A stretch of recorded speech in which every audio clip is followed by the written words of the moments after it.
اور اس کے رسول کی محبت کا دعویٰ کرنے والوں، اے مسلمانوں، جس طرح تم متفق و متحد ہو کر کے فرض نمازوں میں ایک ساتھ رکوع کرتے ہو، ایک ساتھ سجدہ کرتے ہو، ایک ساتھ تشہد کرتے ہو، اے مسلمانوں دنیا کے دیگر کاموں میں بھی، چاہے وہ کام سیاست کا کام ہو، چاہے وہ کام سماجی کام ہو، چاہے وہ معاملہ مسجد کا ہو، چاہے مدرسہ کا ہو، کوئی بھی کام ہو، اے مسلمانوں پانچوں وقت کی نماز کی طرح ہر کام کو تم متحد ہو کر کے اتفاق و اتحاد کے ساتھ تم انجام دو۔ دیکھو دنیا میں تمہیں حکومت حاصل ہوگی، تمہیں دنیا میں قیادت حاصل ہوگی، اور سیادت کا تاج تمہارے رحمۃ اللہ وبرکاتہ۔ بسم اللہ والحمد للہ والصلاة والسلام علی رسول اللہ، اما بعد فقد قال اللہ تبارک و تعالی فی تنزیلہ العزیز: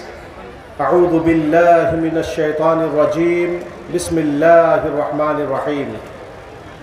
واعتصموا بحبل اللہ جميعا ولا تفرقوا۔ وقال اللہ تبارک و تعالی فی موضع آخر: وَأَطِيعُوا اللَّهَ وَرَسُولَهُ وَلَا تَنَازَعُوا فَتَفْشَلُوا وَتَذْهَبَ رِيحُكُمْ وَاصْبِرُوا إِنَّ اللَّهَ مَعَ الصَّابِرِينَ۔ وقال النبي صلى الله عليه وسلم: ليس الشديد بسرعة إنما الشديد الذي يملك نفسه عند الغضب۔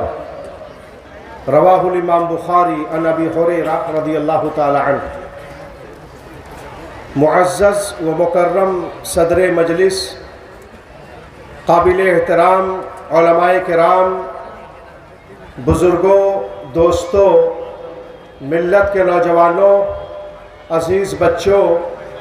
اور میری آواز کو سننے والی اسلامی ماں اور بہنوں، جس موضوع کے تحت آج کے اس عظیم الشان اور تاریخی کانفرنس میں مجھے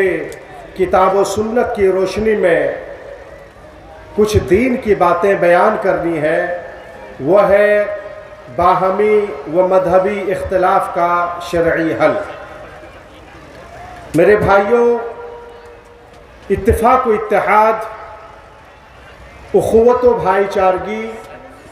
اور محبت و ملنساری اللہ تبارک و تعالیٰ کی بہت بڑی نعمت ہے۔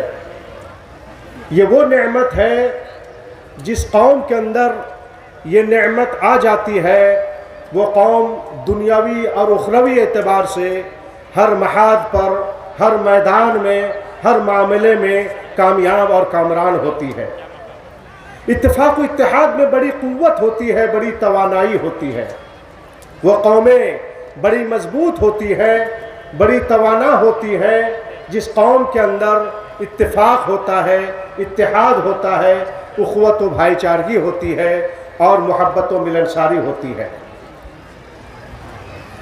آپ کتب تاریخ کی ورق گردانی کیجئے، اتہاس کے پنوں کو پلٹئے، تاریخ کو پلٹئے، اتہاس کو پڑھئے، آپ کو پتہ چلے گا کہ جس قوم کے اندر بھی اتفاق و اتحاد رہا ہے، خواہ وہ قوم تعداد میں کم کیوں نہ ہو، جنگی اور اسلحاتی اعتبار سے کمزور کیوں نہ ہو، مالی اعتبار سے ضعیف کیوں نہ ہو، وہ قومیں ہمیشہ فاتح رہی ہے، فلاحیاب رہی ہے، کامیاب اور کامران رہی ہے۔ اور جن قوموں کے پاس اتفاق و اتحاد نہیں ہے، وہ قومیں خواہ تعداد میں کتنوں ہی بڑی کیوں نہ ہو، اسلحاتی اور جنگی اعتبار سے کتنوں ہی مضبوط کیوں نہ ہو، مالی اعتبار سے مالدار ہی کیوں نہ ہو، وہ قومیں شکست و ریست سے دوچار ہوئی ہے، اور وہ قومیں مفتون رہی ہے، ذلت و رسوائی سے دوچار رہی ہے۔ میرے محترم بھائیوں، چونکہ اتفاق و اتحاد فلاح و بہبودی کے لیے، عزت و سربلندی کی زندگی کے لیے ضروری ہے، اس لیے ہمارے مذہب اسلام نے اتفاق و اتحاد پر بہت زیادہ زور دیا ہے اور بڑی تاکید کی ہے۔ اللہ تبارک و تعالیٰ نے ارشاد فرمایا: وَاعْتَصِمُوا بِحَبْلِ اللَّهِ جَمِيعًا۔ اے لوگوں، اے مسلمانوں، تم لوگ اللہ کی رسی کو مل جل کر کے مضبوطی سے پکڑ لو، ولا تفرقوا، آپس میں بٹ نہ جاؤ، تفرقہ بازی میں مبتلا نہ ہو جاؤ، اختلاف و انتشار تمہارے اندر آنے نہ پائے، ورنہ کیا ہوگا؟ سورہ انفال آیت نمبر 46 میں اللہ تعالیٰ نے فرمایا کہ وَلَا تَنَازَعُوا، اے مسلمانوں آپس میں تم لڑو نہیں، مدرسہ کے معاملے میں، مسجد کے معاملے میں،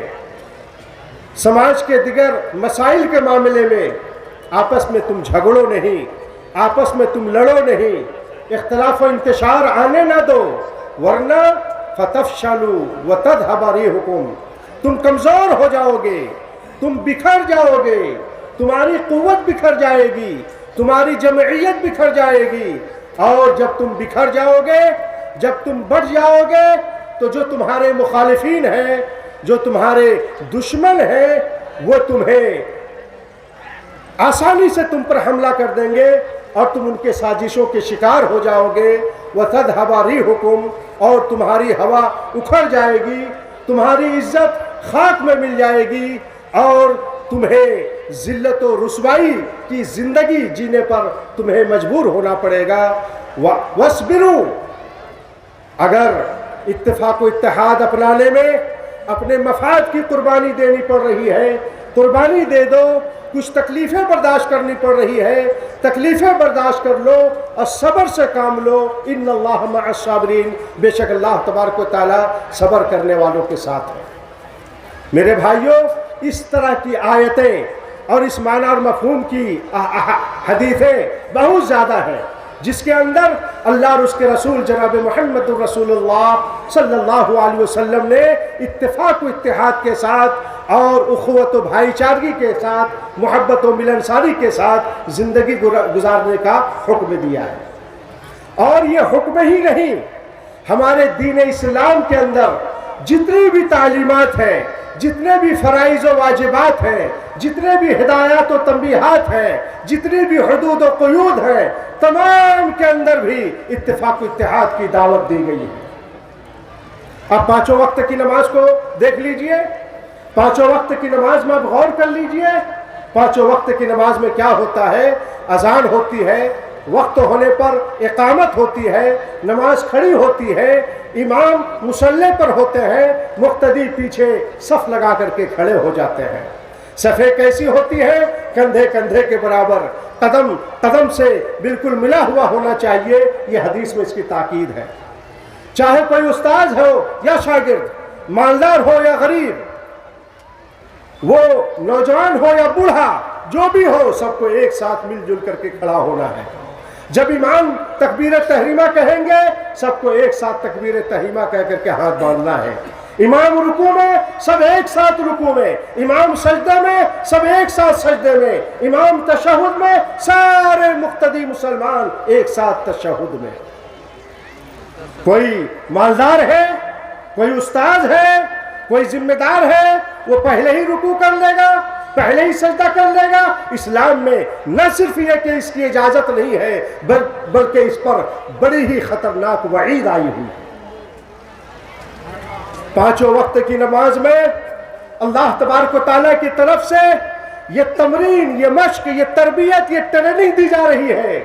اور کہا جا رہا ہے اے کلمہ توحید کو اپنے سینے پہ جگہ دینے والوں، اللہ اور اس کے رسول کی محبت کا دعویٰ کرنے والوں، اے مسلمانوں، جس طرح تم متفق و متحد ہو کر کے فرض نمازوں میں ایک ساتھ رکوع کرتے ہو، ایک ساتھ سجدہ کرتے ہو، ایک ساتھ تشہد کرتے ہو، اے مسلمانوں، دنیا کے دیگر کاموں میں بھی، چاہے وہ کام سیاست کا کام ہو، چاہے وہ کام سماجی کام ہو، چاہے وہ معاملہ مسجد کا ہو، چاہے مدرسہ کا ہو، کوئی بھی کام ہو، اے مسلمانوں، پانچوں وقت کی نماز کی طرح ہر کام کو تم متحد ہو کر کے اتفاق و اتحاد کے ساتھ تم انجام دو۔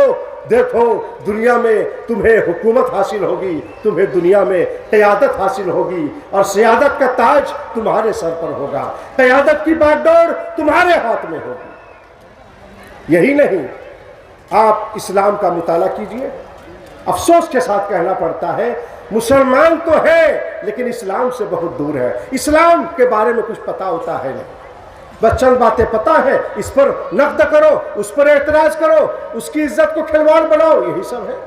پڑھو قرآن کو، حدیث کو، آپ کو پتہ چلے گا کہ مذہب اسلام نے ہر اس نازک موقع پر جہاں پر جھگڑا کا، لڑائی کا اندیشہ ہوتا ہے، وہاں پر ایسی تعلیم دی ہے کہ وہاں پر جھگڑے مٹ جائیں گے اور آپس میں محبت اور زیادہ بڑھ جائے گی۔ طلاق کا نظام دیکھ لیجیے آپ، شادی ہو گئی، میاں اور بیوی میں، شوہر بیوی میں بات نہیں بنی، جھگڑا ہونے لگتا ہے، اختلاف ہونے لگتا ہے، اور میاں بیوی کا یہ جھگڑا دونوں گھرانے کے درمیان جھگڑا، دو خاندان کے درمیان، دو گاؤں کے درمیان مار پیٹ اور مقدمہ کورٹ کچہری تک بات پہنچ جاتی ہے، دولت بے دریغ اس کے اندر خرچ کی جاتی ہے، اس کے اندر خون بھی ضائع ہوتا ہے اور بہت ساری انرجی ضائع ہوتی ہے۔ مذہب اسلام نے کہا اے مسلمانوں، اگر شادی کے بعد ازدواجی زندگی اگر صحیح سے نہیں گزر رہی ہے، بات نہیں بن پا رہی ہے، تو شوہر اور بیوی کو سمجھایا جائے گا، کوشش کی جائے گی، دونوں طرف سے حکم جائیں گے، ملانے کی کوشش کی جائے گی، اگر یہ لوگ مل جاتے ہیں تو ٹھیک، نہیں تو لڑنا نہیں ہے۔ قرآن میں سورہ بقرہ آیت نمبر 231 میں اللہ تعالیٰ نے فرمایا او سرحوہن بمعروف، تم لوگ آپس میں معروف طریقے سے، محبت کے ساتھ دونوں شوہر اور بیوی کے درمیان طلاق کے ذریعے سے دونوں کے درمیان علیحدگی کر دو۔ لڑکے کو اللہ دلہن کا انتظام کر دے گا اور لڑکی کو اللہ تعالیٰ شوہر کا انتظام کر دے گا، لیکن تمہیں لڑنا نہیں ہے، تمہیں جھگڑنا نہیں ہے۔ باتیں بڑی لمبی ہو جائے گی، اور ایک تعلیم میں اسلامی تعلیم کے ذریعے سے آپ کو بتانا چاہتا ہوں کہ ہمارے اسلام نے مسلمانوں کو متحد اور متفق کرنے کی کتنی کوشش کی ہے۔ دیکھیے، ذات برادری کی بات لے کر کے بھی بڑے جھگڑے ہوتے ہیں، یہ خان ہے تو یہ پٹھان ہے، یہ شیخ ہے، یہ انصاری ہے، یہ جاٹ ہے، یہ فلاں ہے، یہ فلاں جگہ کا رہنے والا ہے، یہ فلاں جگہ کا رہنے والا ہے، یہ گاؤں کا ہے، یہ باہر کا ہے۔ ان تمام چیزوں کو لے کر کے بھی اختلافات ہوتے ہیں۔ ہماری شریعت مطہرہ نے، دین اسلام نے کہا کہ یہ ذات بات بری بات ہے، عصبیت کے بنیاد پر کوئی بڑا کوئی چھوٹا نہیں ہوتا۔ ان اکرمکم عند اللہ اتقاکم، اے مسلمانوں، تم میں سے سب سے اللہ کے یہاں مکرم، محترم اور سب سے زیادہ عزت والا، سب سے بڑا وہی ہے جو تقوی اور طہارت میں، جو نماز میں، روزہ میں، جو عبادت میں سب سے بڑا ہے، سب سے زیادہ ہے۔ میرے بھائیوں، بات یہیں تک ہمارے ختم نہیں ہوتی ہے، بلکہ مذہب اسلام نے ہر ان چیزوں کو حرام قرار دیا ہے جن چیزوں سے اختلاف ہو سکتا ہے یا اختلاف کا امکان اور جھگڑے کی گنجائش ہے۔ شراب ہے، شراب پی کر کے عام طور پر آدمی بے ہوشی میں، مدہوشی میں ایسی باتیں کہہ دیتا ہے جس سے جھگڑے بڑھتے ہیں۔ جوا کھیل کے ذریعے سے بھی جھگڑا ہوتا ہے۔ غیبت، چغل خوری اور تہمت بازی، الزام تراشی، ان تمام چیزوں سے جھگڑے ہوتے ہیں، اختلاف بڑھتے ہیں۔ اس وجہ سے مذہب اسلام نے ان تمام چیزوں کو حرام قرار دیا ہے اور کہا ہے کہ ایسا کرنے والا وہ صحیح اور پکا سچا مسلمان نہیں ہے۔ میرے بھائیوں، میں آپ کو بتاؤں، ایک تو ہمیں اتفاق و اتحاد سے رہنا ہے، ملن و محبت کے ساتھ رہنا ہے، لیکن اگر کہیں پر جھگڑا ہو جاتا ہے، اختلاف ہو جاتا ہے، تو ہمیں تماشائی نہیں بننا چاہیے، اختلاف کو ہوا نہیں دینا چاہیے، کسی دو کے درمیان کے جھگڑے کو بڑھانا نہیں چاہیے، اس کو ملانا چاہیے۔ اللہ تبارک و تعالیٰ نے اس تعلق سے سورہ حجرات آیت نمبر 9 کے اندر ارشاد فرمایا وَإِن طَائِفَاتَانِ مِنَ الْمُؤْمِنِينَ اقْتَتَلُوا، کہ اے مسلمانوں، اگر مومنوں کے دو گروہ آپس میں لڑ جائیں، کہیں پر اگر کسی گاؤں میں، کسی سماج میں اگر مسلمانوں کے درمیان جھگڑا ہو جائے تو تم جاؤ فَأَصْلِحُوا بَيْنَهُمَا، ان دونوں کے درمیان تم اصلاح کر دو، جھگڑا کو مٹا دو اور دونوں کو ملا دو۔ قربان جائیے پیارے حبیب جناب محمد الرسول اللہ صلی اللہ علیہ وسلم پر کہ آپ علیہ السلام کے زمانے میں قبا علاقے میں کچھ مسلمانوں کے درمیان کچھ جھگڑا ہو گیا تھا۔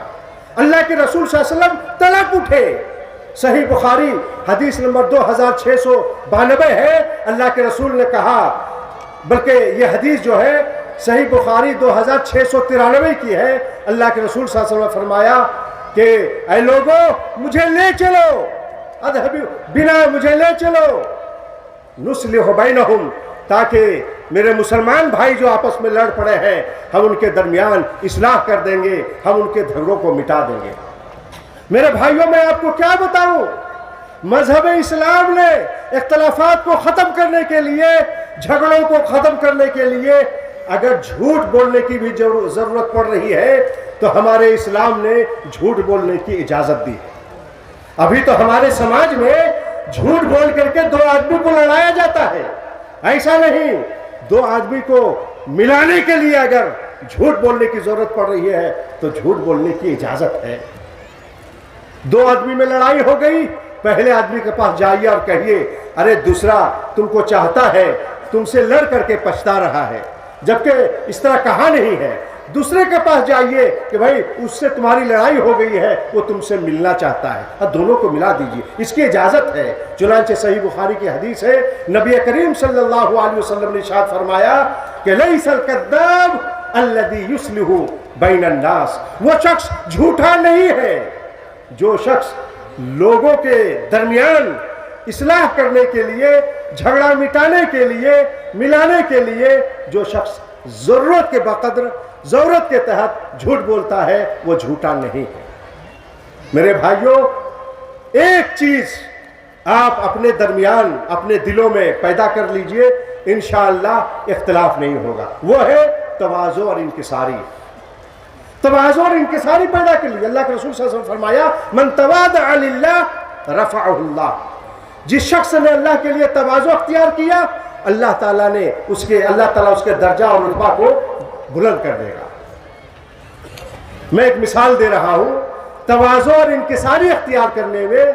اور اپنی غلطی تسلیم کر لینے میں کیسے محبت بڑھتی ہے۔ مثال کے طور پر ایک عبداللہ نام کا آدمی ہے، اس کو پیاس لگتی ہے، وہ اپنی چھوٹی بیٹی فرحانہ سے کہتی ہے اپنی بڑی بہن عائشہ سے گلاس پانی لے کر کے چلے آؤ۔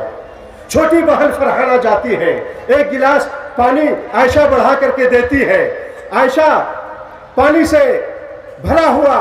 ایک گلاس اپنے چھوٹی بہن فرحانہ کو بڑھاتی ہے۔ عائشہ گلاس بڑھاتی ہے، فرحانہ گلاس کو پکڑتی ہے، عائشہ گلاس کو چھوڑ دیتی ہے، فرحانہ پکڑتی نہیں ہے اور گلاس زمین میں گر جاتا ہے۔ چھوٹی بہن فرحانہ کہتی ہے میری بڑی بہن عائشہ مجھے معاف کرنا، آپ نے گلاس کو چھوڑا، میں پکڑ نہیں سکی، میری غلطی ہے، میری غلطی کی وجہ سے گلاس گر گیا۔ چھوٹی بہن کہے کہ غلطی تمہاری نہیں، غلطی میری ہے کہ میں نے تمہارے پکڑنے سے پہلے ہی میں نے گلاس کو چھوڑ دیا۔ چھوٹی بہن کہے غلطی میری ہے کہ گلاس آپ نے چھوڑا، میں پکڑی نہیں۔ اب بڑی بہن کہے غلطی میری ہے کہ گلاس تمہارے پکڑنے سے پہلے ہی میں نے چھوڑ دیا۔ میرے بھائیوں، آپ بتلائیے دونوں بہنوں کے درمیان اتفاق و اتحاد، محبت و اخوت اور محبت کتنی زیادہ بڑھ جائے گی۔ لیکن وہی مثال ہے، اگر بڑی بہن چھوٹی بہن سے کہے کہ غلطی تمہاری ہے کہ میں نے چھوڑا تم نے پکڑا نہیں، چھوٹی بہن کہے غلطی تمہاری ہے میری نہیں، میرے پکڑنے سے پہلے آپ نے گلاس کو چھوڑ دیا، بتائیے دونوں بہنوں کے درمیان کتنی لڑائی ہوگی اور اختلاف کا کیا عالم ہوگا۔ اسی وجہ سے پیارے حبیب جناب محمد الرسول اللہ صلی اللہ علیہ وسلم نے ارشاد فرمایا لیس الشدید بالسرعہ، وہ شخص پہلوان نہیں ہے، وہ شخص طاقتور نہیں ہے جو غصہ کے مارے کسی کو اٹھا کر کے پٹک دے۔ انما الشدید الذی یملک نفسہ عند الغضب، پہلوان تو وہ ہے جو غصے کے وقت اپنے آپ کو کنٹرول میں رکھے۔ میرے بھائیوں، کہنے کا مطلب یہ ہے آج کے اس کانفرنس میں یہ پیغام آپ کو دیا جا رہا ہے کہ مٹائیے آپس کے اختلافات کو، ختم کیجئے آپ کے آپسی جھگڑوں کو اور مذہبی جھگڑوں کو بھی، کتاب و سنت کے بنیاد پر متحد ہو جائیے، سارے اختلافات کو ختم کیجئے، آپس میں ملیے، متحد ہو جائیے، مل جل کر کے مدرسوں کو چلائیے، مل جل کر کے مساجد کو آباد کیجئے، مل جل کر کے میدان سیاست میں اسلام اور مسلمانوں کے تعلق سے خدمات انجام دیجئے۔ انشاءاللہ حکومت و قیادت کا تاج آپ کے سر پر ہوگا، حاکمیت کی زندگی ملے گی، محکومیت اور ذلت و رسوائی کی زندگی سے انشاءاللہ ہمیں نجات ملے گی۔ اور میرے بھائیوں، میں آخر میں ایک بات کہہ دوں، یہ ذیلی جمعیت اہل حدیث کی یہ 19ویں کانفرنس ہے، 19 نومبر میں۔ اس کانفرنس میں ایک پیغام بار بار کہا جا رہا ہے، وہ یہ بھی دیا جا رہا ہے کہ ہمارے علاقوں میں جو مدارس کے جلسے ہوتے ہیں وہ رات کے بجائے دن میں بھی وہ جلسے ہو سکتے ہیں اور کامیاب ہو سکتے ہیں۔ آج کے پروگرام میں ہمارے عوام نے، ہمارے علاقے کے لوگوں نے، گمانی کے علاقے کے لوگوں نے یہاں پر اکٹھا ہو کر کے متانت و سنجیدگی کے ساتھ تقریر کو سن کر کے ان لوگوں نے ثابت کر دیا اور اپنی آمد کے ذریعے سے ان لوگوں نے بتا دیا، اے مدرسوں کے سیکریٹری، صدر اور ذمہ دار حضرات، آپ لوگ دن میں پروگرام کیجئے، ہم آپ کے ساتھ ہیں۔ رات میں جو مسائل کھڑے ہوتے ہیں وہ مسائل نہیں کھڑے ہوں گے، رات کو جو بے حیائی کے حادثات اور غلط واقعات جو پیش آتے ہیں وہ حادثات اور واقعات پیش نہیں آئیں گے۔ رات کو جنریٹر، لائٹنگ اور دیگر چیزوں کے جو اخراجات مدرسوں کے ہوتے ہیں وہ اخراجات بھی بچ جائیں گے۔ تو آپ لوگ یہاں سے یہ پیغام لیتے ہوئے جائیں اور اس کو عملی جامہ پہنائیں۔ اخیر میں اللہ تبارک و تعالیٰ سے دعا ہے کہ اللہ تبارک و تعالیٰ ہم سبوں کے مل جل بیٹھنے کو اور کتاب و سنت کی روشنی میں سننے اور سنانے کو قبول فرمائیں اور اس جلسے کو ہر اعتبار سے مفید تر بنائیں۔ والسلام علیکم ورحمۃ اللہ وبرکاتہ۔